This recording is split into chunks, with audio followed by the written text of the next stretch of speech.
Hey, it's Bishop, and we're doing another update on Slasher feature film, the feature film that I am trying to bring into production and documenting the entire process to see if I fail or succeed. Let's say hopefully succeed. But in the last video, I really kind of broke down what my writing process looked like and how I wrote my first feature film. And what I really wanted to talk about in this video was what my process looked like for editing that feature film script. I didn't anticipate how long editing your script was going to take. In my head, I told the producer, like, oh, I finished it and I was all excited. I'll have the edited version to you in a couple days. 3 weeks later. So it was definitely a much longer process than I was anticipating. So when we're talking about how I edited my first feature film script, we're gonna have to break this down into two different sections because there were really two big areas that I knew I had to focus on to ensure that the script was gonna be as good as I could possibly make it. And that was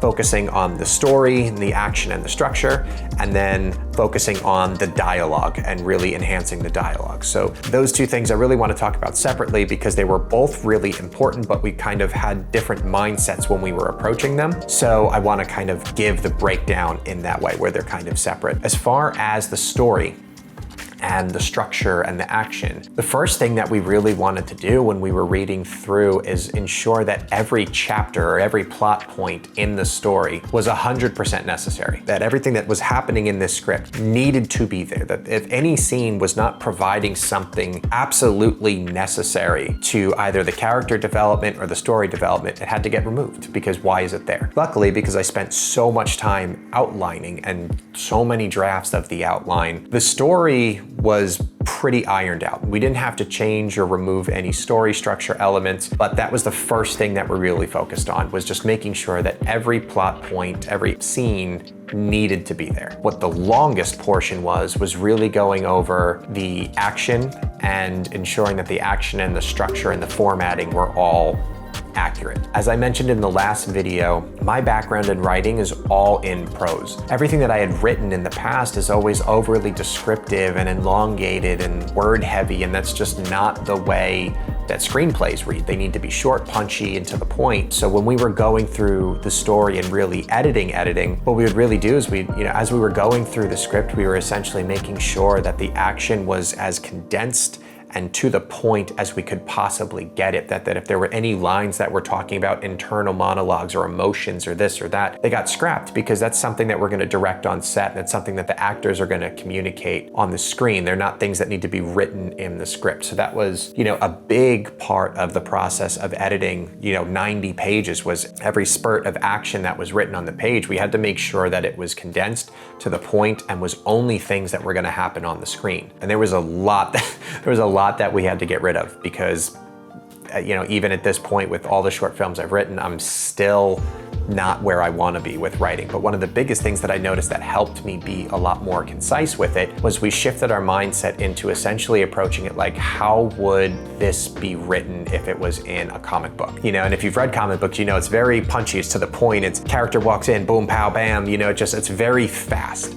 So when we shifted our mindset, when me and my wife were editing the script, it really helped us keep us on track for pacing and making sure that nothing was over-explanative. And then the other main thing is, again, because I've not really read any screenwriting books and I don't have a film school background, there's a lot of just formatting things that I don't know. So anytime I kind of approached an area that I just didn't know, I knew that the formatting that I used was wrong, but I knew that I didn't know what the correct formatting was. We would circle it and just put an F there, so we knew that that needed a formatting change, or we needed to research what the proper way to format it was. And luckily, just Googling like how to write a character's dialogue that's off screen and stuff like that, I was very easily able to find all of the answers for all the formatting issues that I had, which was kind of surprising, but it was like really easy to find the answers to that. Didn't have to read any books. I could just go into Google, type in my question, and I was always able to get the proper formatting updates. And then luckily, when I wrote the second draft on Final Draft, a lot of the stuff was also just done for you because Final Draft is a much better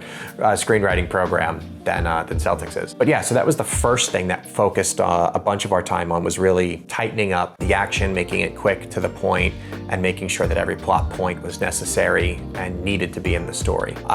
The second bit that took the most freaking time and was substantially more time intensive than I was expecting was fine-tuning all the dialogue. So because the outline was already so thorough, I was able to really focus on writing what I believed were the best and most powerful lines for each of those moments, and I really connected with a lot of the dialogue when I was writing. And that's the problem that we were noticing, is it was the best lines that I possibly could. It's not what these characters would necessarily say in those moments, it's what I would say in those moments. So that was what we really had to address, was giving each character their own unique character profile, and then every single block of dialogue we would have to ask ourselves, how would this character say this line? So we actually got a dry erase board and we wrote all of our 6 or 7 primary characters that really needed their own personalities. We came up with a couple characters from films and movies and stuff that we thought our characters would kind of resemble.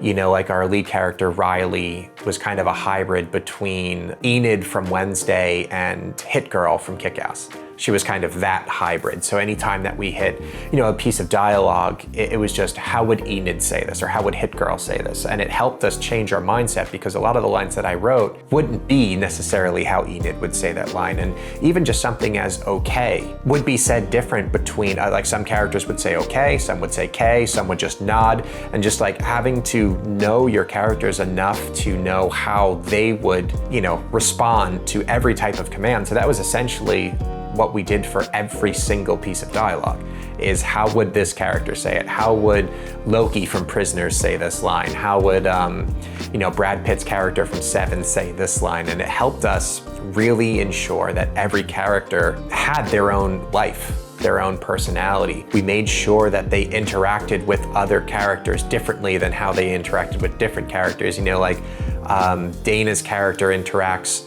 differently with Andre than Riley's character interacts with Andre, and just it really let them all have their own life and their own universe and their own personality. And when we finally got to the end, we had finished and tightened up all the action, we had gotten all these characters really dialed in, and every line they said was their line and not my line. When we finished that script and we kind of finished the last line, it felt so much differently. It was such a better script. It was such a better script, and it's just because you have the chance to connect to these characters. When you connect to the characters, then you care about what happens to them. Crazy thought, right? But yeah, that was our editing process. And then what we did is we called my brother over. My brother is not a director. He does not have any film experience. He's just incredibly intelligent and loves movies.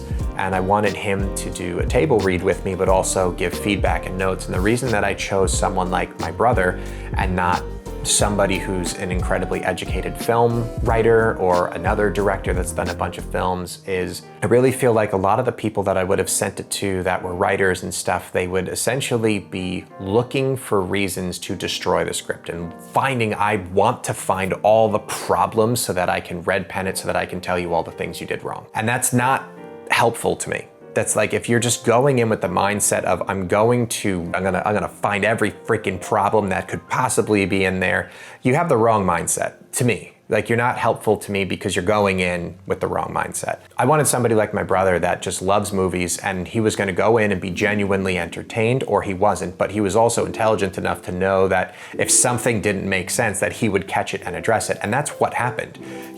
We went through the script and we read it, and he was noticing little things here and there that like I hadn't noticed, or my wife hadn't noticed, because we've been so focused on it, you get kind of like tunnel vision at times. And him being on the outside reading it for the first time, he was able to just see things that we hadn't seen, even dialogue fixes that we thought were right, and he said it, and then all of a sudden we're like, no, they wouldn't say it that way, they would say it this way, you're right. Him sitting down as the open-minded third party helped us really conclude the project, really tighten it to the tightest it could be.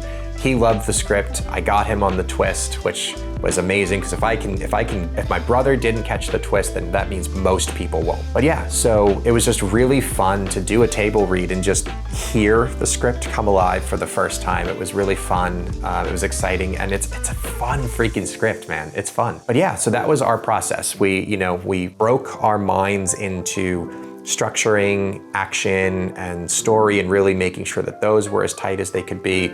And then we were spending a ton of time on each line of dialogue and making sure that it was as unique and character-driven as possible. And that allowed us to take the first draft and morph it into the finished and polished second draft that I handed off to the producer. He read it, he loved it, and now he's presenting it to the business partner. We're in that process of moving into pre-production. So what I'm gonna do, I've got another video I'm gonna make where I'm gonna kind of show you, I made a pretty cool pitch deck for the film. A lot of cool imagery, really cool designs. I think it would be cool to kind of show you what I did for the pitch deck. So I think it would be fun to show it. But anyway, that's it. That's how I wrote my first feature film. That's how we edited my first feature film. And now I'm waiting to start pre-production on it. And I'm super stoked. So yeah. That's all. See you on the next one.